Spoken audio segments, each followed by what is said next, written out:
Hello प्यारे बच्चों, तो कैसे हैं आप सब। बहुत बहुत स्वागत है आप सभी का आज की इस वीडियो में। और बच्चों, आज की ये special demanded and most important video class 8 का आपका जो साइंस का सब्जेक्ट है, जी हाँ बच्चों, विज्ञान का आपका जो सब्जेक्ट है बच्चों, इसी के एनुअल के एग्जाम के लिए। जी हाँ, जैसा कि आप सभी बच्चों को पता है कि आने वाले कुछ ही दिनों में साइंस का आपका जो फाइनल का एग्जाम है बच्चों 8वीं क्लास का, ये होने वाला है। ठीक है, जिसमें ना जो बच्चे मॉर्निंग शिफ्ट के हैं इनका 3 मार्च को एग्जाम है। ठीक है, जो बच्चे इवनिंग शिफ्ट के हैं इनका है 4 मार्च को। ओके बच्चों, आपका फाइनल का एग्जाम है साइंस का।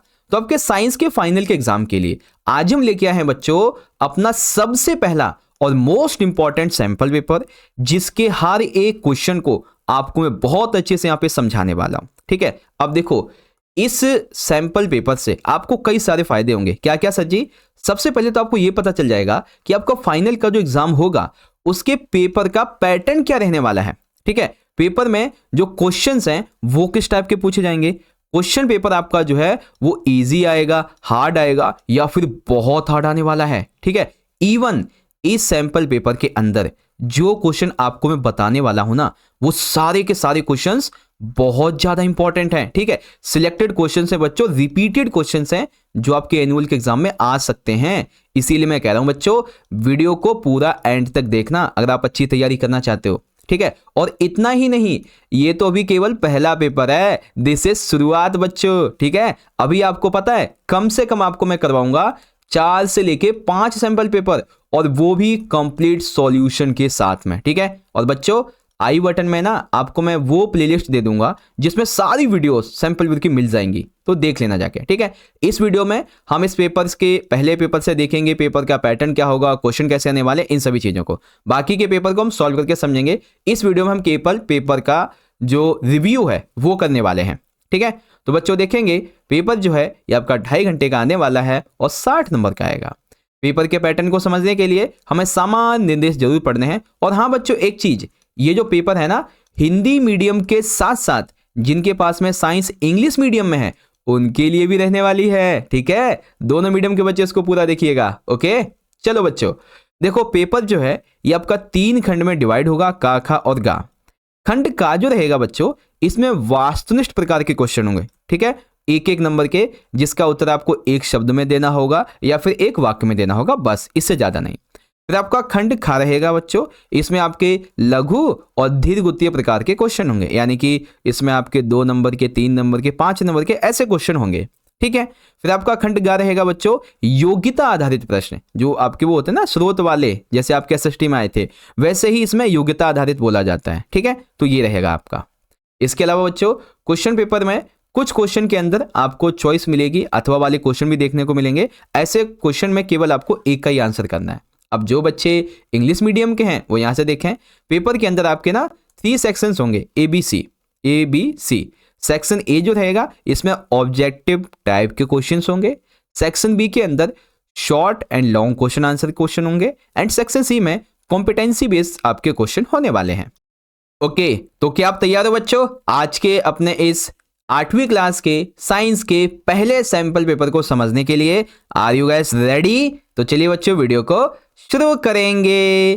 तो फाइनली यहां पे आप देख सकते हैं बच्चों, आज की इस वीडियो का और इस पेपर का हमारा सबसे पहला खंड नंबर का वास्तुनिष्ठ प्रश्न का वो यहां से शुरुआत हो जाता है। ठीक है, अब इस खंड में ना हमारा एक ही क्वेश्चन है, लेकिन इस एक क्वेश्चन के टोटल 12 भाग हैं, यानी कि 12 क्वेश्चन है इसके अंदर, जिसमें आपके एक तो होंगे 1 वर्ड वाले, एक होंगे 1 सेंटेंस वाले, एक होंगे सत्य असत्य यानी कि सही गलत वाले, और एक होंगे जो वो होते हैं ना, क्या बोलते हैं, रिक्त स्थान वाले, फिल ब्लैंक्स वाले। तो वैसा रहेगा बच्चों।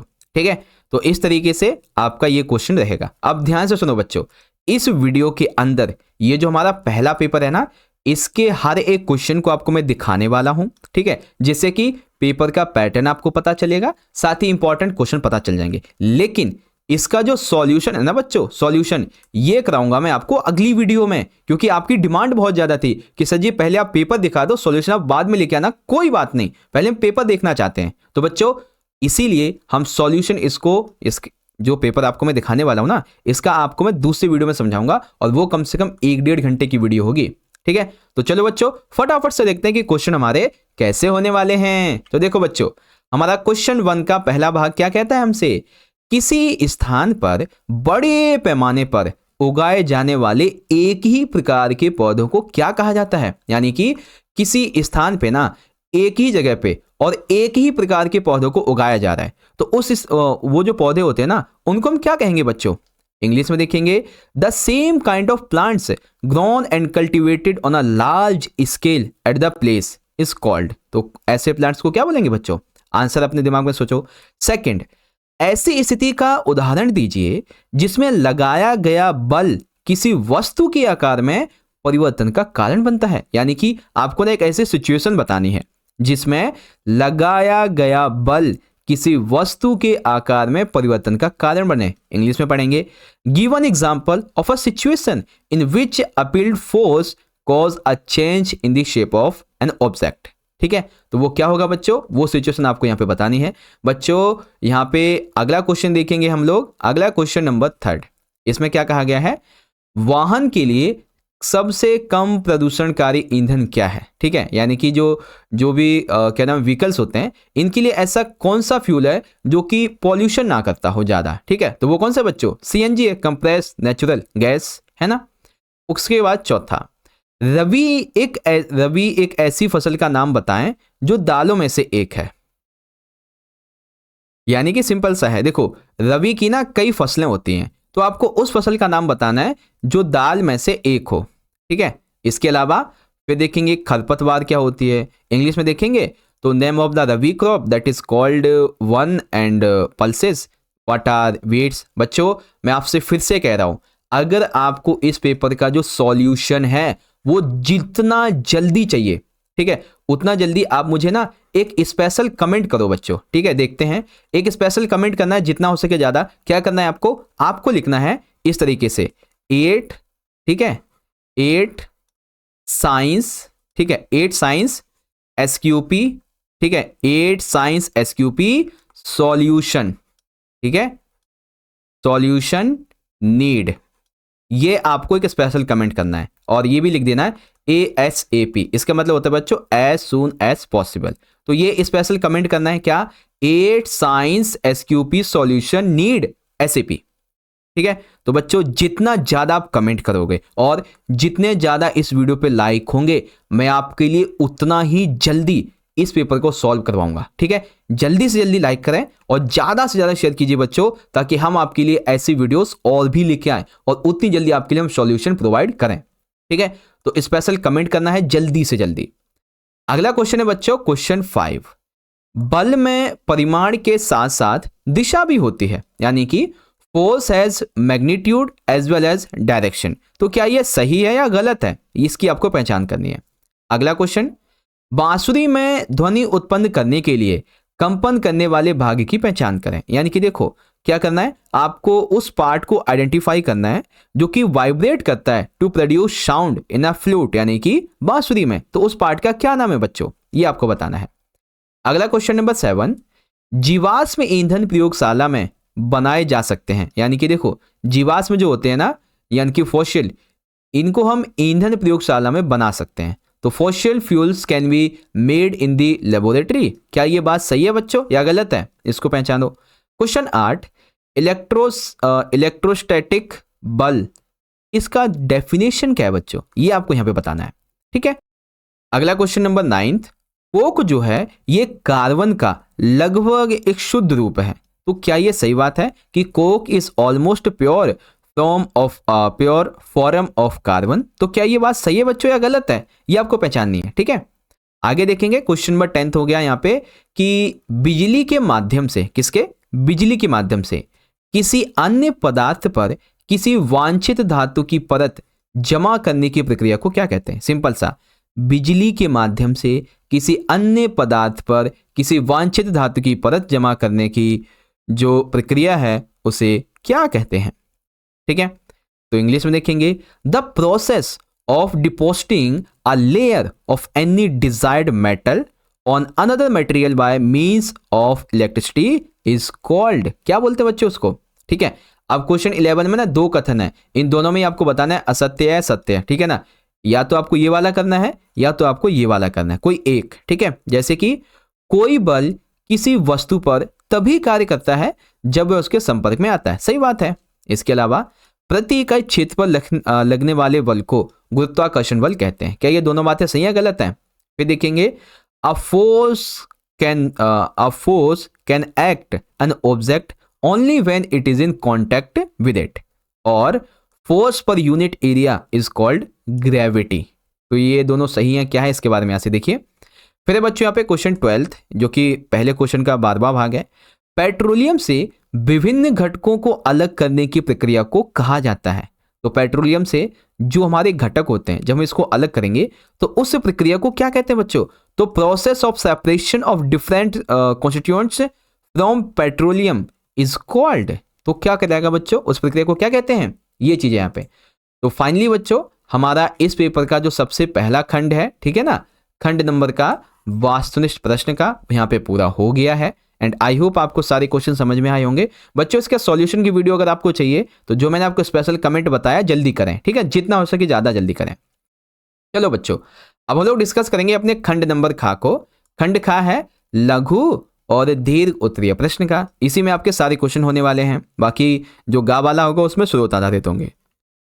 तो चलो फिर देखते हैं। देखो अब हमारा ना ये क्वेश्चन सेकंड है, अभी तक जो 12 क्वेश्चन थे ना वो पहले क्वेश्चन के भाग थे, ठीक है। अब देखो, एक उपग्रह को उसकी कक्षा में प्रक्षेपित करने के लिए रॉकेट को ऊपर की ओर दागा गया है, ठीक है। लॉन्चिंग पैड से निकलने के तुरंत बाद रॉकेट पर लगने वाले दो बलों के नाम बताइए। जैसे जो रॉकेट है वो एकदम हवा में फायर होता है ना, हवा में जैसे ही पहुंचता है, जैसे ही निकलता है लॉन्च पैड से, तो उस समय उसके उस पर ना दो बल लगते हैं, तो उन दो बलों के नाम लिखने हैं, ठीक है। या फिर अगर आपको बलों के नाम नहीं पता है तो आप ये बता सकते हैं कि निम्नलिखित स्थिति में क्या होगा। क्या? नींबू के टुकड़े को उंगलियों के बीच दबाकर उसका रस निकाल दिया गया, ठीक है। बल लगाने वाले एजेंट यानी कि जो उसको दबा रहा है, और उस वस्तु की पहचान करें जिस पर यह बल लगता है, ठीक है। तो बस इसके बारे में आपको देखना है। फिर बच्चों सेम यही क्वेश्चन इंग्लिश मीडियम में आपका इस तरीके से रहेगा कि a rocket has been fired upward to launch a satellite in its orbit. Name the two force acting on the rocket immediately after leaving the launching pad. तो वो कौन कौन से थे एंड आपको ये सिचुएशन के बारे में यहाँ पे बताना है, ये रही आपकी, ठीक है। चलिए अगला क्वेश्चन है बच्चों हमारा यहाँ पे, आपको एक विशेष आकार की दो तांबे की प्लेटें कॉपर सल्फेट का घोल दिया गया, ठीक है। आपको क्या दिया गया बच्चों? एक विशेष प्रकार की ना दो तांबे की प्लेटें दी गई हैं और कॉपर सल्फेट का घोल दिया गया है, ठीक है। अब इसमें इलेक्ट्रोप्लेटिंग दिखाने के लिए सरल सर्किट बनाएं। तो इसका उपयोग करते हुए आपको सरल सर्किट बनाना है, ठीक है। इसके अलावा अगर आपको सर्किट बनाना नहीं आता है तो आप ये वाला कर सकते हैं कि जब टेस्टर के मुक्त सिरों को घोल में डुबोया जाता है, ठीक है, जब टेस्टर के मुक्त सिरों को घोल में डुबोया जाता है तो चुंबकीय सुई विक्षेपण दिखाती है। समझाइए कैसे, है ना। तो सेम इंग्लिश में देखेंगे, you have been given two copper plates of a particular size copper sulphate solution, draw a simple circuit to show electroplating, ठीक है, प्लेटिंग। एंड ये वाला देखेंगे, when the free ends of a tester are dipped into a solution, the magnetic needle shows deflection. Explain, इस तरीके से। और हाँ बच्चों मैं आपको फिर से बता रहा हूं कि अगर आपको इस क्वेश्चन पेपर का कंप्लीट सॉल्यूशन जितना जल्दी देखना है, ठीक है, तो उसके लिए सबसे पहले तो सारे बच्चे इसको लाइक करो, ठीक है, और साथ ही साथ एक स्पेशल कमेंट करो। क्या कमेंट करना है? 8 science SQP solution need ASAP। इतना बड़ा एक कमेंट करना है कि 8 science SQP solution need ASAP, क्योंकि 9वीं 11वीं के बच्चे हैं ना, तो मैं फिर समझ नहीं पाऊंगा कि क्या कमेंट किया है, तो इसीलिए आप ये 8 science SQP solution need ASAP ऐसा कमेंट करें। ओके तो चलिए बच्चों, आई होप ये चीज आपको समझ में आ गई होगी, तो जल्दी से जल्दी कमेंट कीजिए, ठीक है। अब हम लोग अपने अगले क्वेश्चन को देखते हैं, ठीक है। तो क्वेश्चन 4 में क्या कहा गया है? एक पेंडुलम 4 सेकंड में 40 बार दोलन करता है, ठीक है। तो इसकी जो आवर्तकाल है और आवृत्ति ये आपको निकालनी है, ठीक है। तो कितने सेकंड में? 40 सेकंड में कितनी बार? 40 बार। तो इसके हिसाब से आपको आवर्तकाल और आवृत्ति ज्ञात करनी है। तो प्रैक्टिस करो बच्चों अपने अपने हिसाब से, ठीक है। तो यहाँ पे देख लेंगे a pendulum oscillates 40 times in 4 seconds, find its period and frequency. ठीक है, 5वां क्वेश्चन है बच्चों, सूक्ष्म जीवों के प्रमुख समूह क्या हैं, यानी कि what are the major groups of microorganism. ठीक है, इसके अलावा यहाँ पे है आपका परावर्तन के नियम बताएं। ठीक है, यानी कि state the law of reflection. Reflection के बच्चों क्या क्या लॉस होते हैं। ठीक है, लॉ यानी कि नियम, यानी कि कानून, यानी कि नियम, वो आपको यहाँ पे बताने हैं। क्वेश्चन 7 देखेंगे बच्चों, इसमें कहा गया है एंटीबायोटिक क्या है, एंटीबायोटिक्स लेते समय हमें कौन कौन सी सावधानियां बरतनी चाहिए, कोई एक बताएं। तो एक तो एंटीबायोटिक है क्या ये बता दो, और कौन सी सावधानियां लेते समय बरतनी चाहिए बता दो एक एक नंबर में। अथवा क्या है बच्चों कि उन सूक्ष्म जीवों का नाम बताइए जो मिट्टी में वायुमंडलीय नाइट्रोजन को स्थिर कर सकते हैं, यानी कि वो छोटे छोटे से माइक्रो जो ऑर्गेनिज्म है वो कौन कौन से हैं जो कि फिक्स करते हैं एटमॉस्फेरिक नाइट्रोजन को इन दी सोयल। ठीक है, soil. So what are antibiotics. ठीक है, precaution must be taken while taking antibiotics, right anyone, इस तरह से। क्वेश्चन नंबर 8 में पूछा है कि बच्चों अपने आसपास ध्वनि प्रदूषण के किन्हीं 3 स्रोतों की सूची बनाएं, यानी कि जो ध्वनि प्रदूषण होता है ना बच्चों, इसके क्या स्रोत हो सकते हैं वो आपको यहाँ पे फाइंड करने और किन्हीं 3 की आपको लिस्ट बनानी है। ध्वनि प्रदूषण मनुष्य के लिए किस प्रकार हानिकारक है, कोई 3 बिंदु लिखिए। यानी कि जो ध्वनि प्रदूषण है, एयर पॉल्यूशन, नॉइज पॉल्यूशन, नहीं एयर तो वायु प्रदूषण हो गया, और ध्वनि यानी कि नॉइज पॉल्यूशन, तो ये जो है ना एक मानव के लिए, एक ह्यूमन के लिए कैसे हार्मफुल है उसके बारे में 3 पॉइंट बताने हैं। ठीक है, तो बहुत इजीली बता सकते हैं बच्चों। अब 9वां क्वेश्चन देखेंगे, तो भारत में पेट्रोलियम संरक्षण अनुसंधान संघ यानी कि PCRA, इसका फुल फॉर्म क्या होता है बच्चों, PCRA का petroleum conservation research association, PCRA। ठीक है, तो भारत में ये जो PCRA है ये लोगों को वाहन चलाते समय पेट्रोल डीजल बचाने की सलाह देते हैं। ठीक है, तो कोई 3 सुझाव दीजिए, यानी कि सिंपल था, PCRA के द्वारा लोगों को जो गाड़ी चलाते हैं इनको पेट्रोल और डीजल को बचाने के लिए क्या सुझाव दिए गए वो आपको बताने हैं। ठीक है, सेम इसी तरीके से। अब इसको इंग्लिश में अगला क्वेश्चन 10th देखेंगे बच्चों, समझाइए क्यों, क्या समझाना है कि आग लगने की स्थिति में अग्निशमन कर्मी पानी की नल का उपयोग करने से पहले उस क्षेत्र की मुख्य विद्युत आपूर्ति बंद कर देते हैं। यानी कि जहां पे कई बार आग लगती है ना, तो जो फायर ब्रिगेड वाले आते हैं, अग्निशमन कर्मी, वो क्या करते हैं, पहले ना जो पावर होती है, बिजली होती है, उसको बंद कर देते हैं। अब क्यों बंद करते हैं, ताकि पानी ना जाए और करंट ना आ जाए, है ना। दूसरा, तटीय क्षेत्र में रहने वाला एक बच्चा अपने परीक्षक से पीने के पानी और समुद्र पानी का परीक्षण कराता है। यानी कि एक बच्चा ना तटीय इलाके में रहता है जहाँ पे समुद्र वगैरह है। ठीक है, तो वो बच्चा क्या किया कि थोड़ा सा ना पानी लेके आया समुद्र का, मतलब पहले तो पीने का लाया और समुद्र का लेके आया। अब उसने परीक्षण किया तो वो ये देखता है कि समुद्र पानी के मामले में कंपास की सुई अधिक विक्षेपित होती है। यानी कि समुद्र पानी के मामले में कंपास की सुई अधिक विक्षेपित हो रही है। तो ऐसा क्यों है बच्चों, ये चीजें आपको यहाँ पे एक्सप्लेन करनी है। ठीक है, आ गया समझ। चलो अगला देखेंगे। तो 11वां क्वेश्चन क्या है बच्चों, सिंचाई क्या है। ठीक है, सिंचाई क्या है, सिंचाई की 2 विधियों का संक्षेप में वर्णन कीजिए जो जल संरक्षण भी करती हो। यानी कि देखो, सबसे पहले आपको बताना है कि इरिगेशन होती क्या है, यानी कि सिंचाई क्या है, और इसके लिए ना कोई 2 मेथड आपको बताने हैं जो कि वाटर को भी कंजर्व करें, यानी कि जल का संरक्षण भी करें। ऐसी 2 विधियां बतानी है।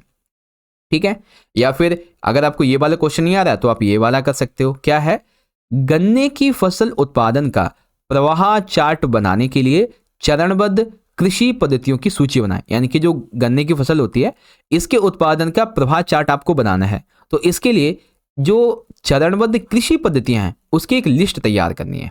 ठीक है, तो यहाँ पे आप देख लेंगे, list step wise agriculture practices to make a flow chart of sugarcane crop production, इस तरीके से।